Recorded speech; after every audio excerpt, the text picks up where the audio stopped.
Jeremy Oliver sitting here with Tim Adams and tasting his flagship Aberfeldy Shiraz in his cellar door in the Clare Valley.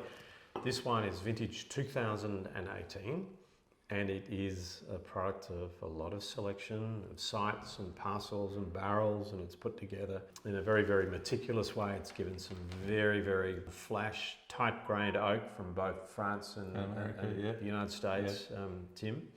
And I just have to mention, it sort of sounds unsavoury to be mentioning dollars, but in a time when so many Australian wineries are pushing the prices of their so-called flagship wines way up above $300-400 a bottle, yours remains handsomely below 100. In fact, it's 2/3 of the way there, around about $65 a bottle.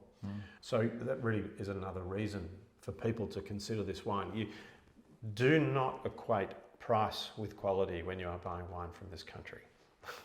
Really, I mean that. And this is a $65 bottle of wine that will easily outcompete many of the flagships from this region, from many, many others at $200, $300, $400 plus. So here we go. Here's your Aberfeldy 2018.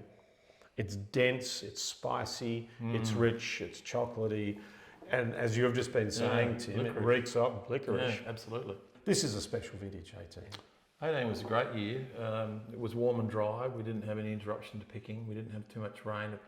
None, I think, was only towards the very end of the season. It was downpour, but we were done. And full maturity in the vineyard, ripeness was fine. Cropping levels were reasonably low still. I think that shows in the wine that it's not from heavily cropped areas.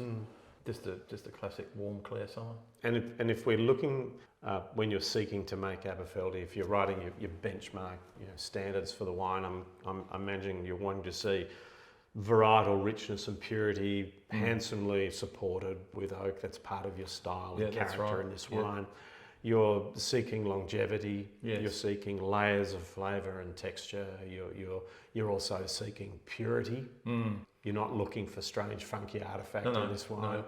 Is there anything I've left off that list? I think that's reasonably complete. We're looking to persist, I think, with a style that is becoming harder and harder to find in Australia, and not just the price, but we'd like to think it's value for money in terms of the way it stacks up against some of those iconic Australian Shirazes.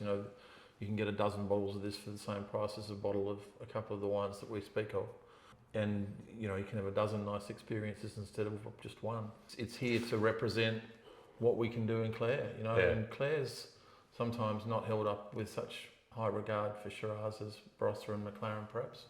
But the winemakers of Clare who make great Shiraz would argue against that, would say that not only are the wines powerful, but they're elegant, and sometimes those other regions don't get the elegance that we get, and I think that's a positive attribute. So you can drink this wine while it's young, or you can hang on to it for 10 or 15 or 20 or whatever number of years you want.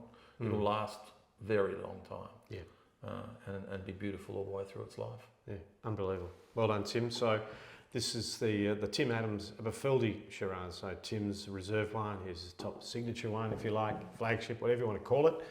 And we're delighted to have it here at Oliver's Wines. We hope that when you try this wine, you'll feel equally enthusiastic as we do.